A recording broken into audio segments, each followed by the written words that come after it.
Greetings, humanoids. It is I, Christina, here at Fit and Bendy Studios, and this is a tutorial for those of you who want to improve your bridge pose or yoga wheel pose, where you're in a back bend with your hands and feet on the floor. And we're going to talk about a step-by-step preparation to get you into that position in a healthy way. There's no equipment needed unless you are brand new, in which case you might want a pair of yoga blocks and a wall to help support your wrists. All right, let's get started.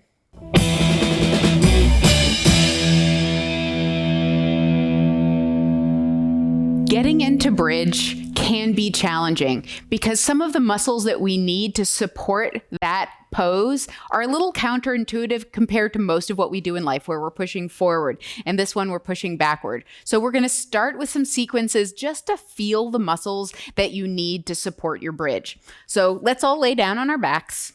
Come with me. And we're going to start by focusing on the lower part of the body. So my upper body is just wherever, it's just relaxed on the floor. And I want my feet to be hip width apart and the heels kind of tucked a little bit in towards the butt. I've seen in yoga people say like you should be able to touch your heels with your fingertips. For those of us with really short arms, that's not a good guideline. So just get your heels in to where it feels comfortable for you.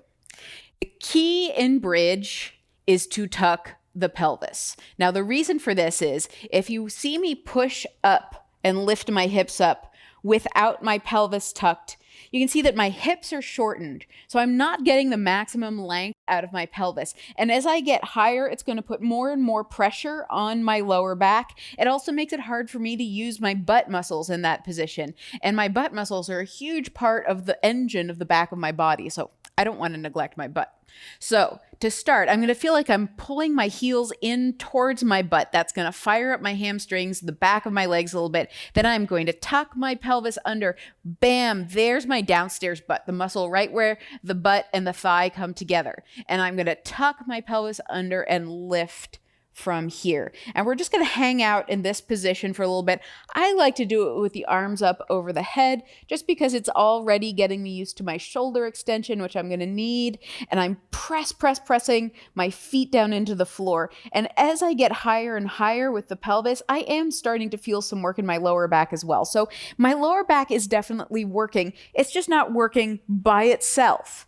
It is working with my butt muscles and the backs of my thighs to create as much opening through the fronts of my thighs as possible so that as I lift higher and higher, this area is getting a stretch. And that is going to really save my lower back when I'm in my bridge. Let's just hang out here for a few more seconds, really cementing this feeling into our body so that we can feel it later on when we push up into our full bridge, and then come down nice and slow and controlled. All right, that was part one. Let's check out the upper body. Now, to get into the upper body position, it requires a fair amount of wrist flexibility here. So let's just stick both arms up in the air and do some nice wrist circles, just warming up our wrists here. Switch directions. And we can do some little flappies. Love the flappies.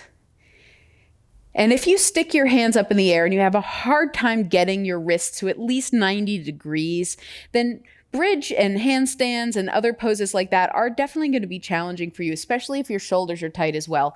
So the thing that I recommend for folks who have that issue is to take a couple of yoga blocks and put them against the wall. So imagine there's a wall right here, and that's because you don't want the blocks to slide out from under you. And cup your hands over the edges of the block. And this is really good position for beginners to start with. So you can do this whole next sequence with your hands like this on the blocks if your wrists have issues. And this is just going to lessen the amount of pressure on the wrist. So if you don't have the wrist issues, or you feel a little bit more prepared through the shoulders, let me show you what it looks like from the floor. We're just going to come to have the hands by the shoulders. The hands are going to be all spread out like I'm trying to make a big handprint on the floor. Now, to find the muscles that we need to push up into bridge, I'm going to press my hands down to the floor. I'm going to keep my head and my butt on the floor and try to lift just my upper back. So in this position, I'm also lifting my elbows up and away. So I'm upwardly rotating my scapula to think about taking take some of the pressure off the wrist by moving the elbow back. And it's also helping me find my upper back muscles. So now I can feel the muscles around my shoulder blades working. I'm pressing my hands into the floor, and I'm just trying to lift my rib cage up towards the ceiling. And the reason that this position is so important is generally when we think of pushing, we use the front of our body to push. We use our chest and we use the front of our shoulders. For a bridge, we need to use the back of our body. So here you want to feel your back muscles, pushing your hands down and engaging your back muscles to lift your chest up in the air. And I'm really not using the front of my body much at all to make this happen.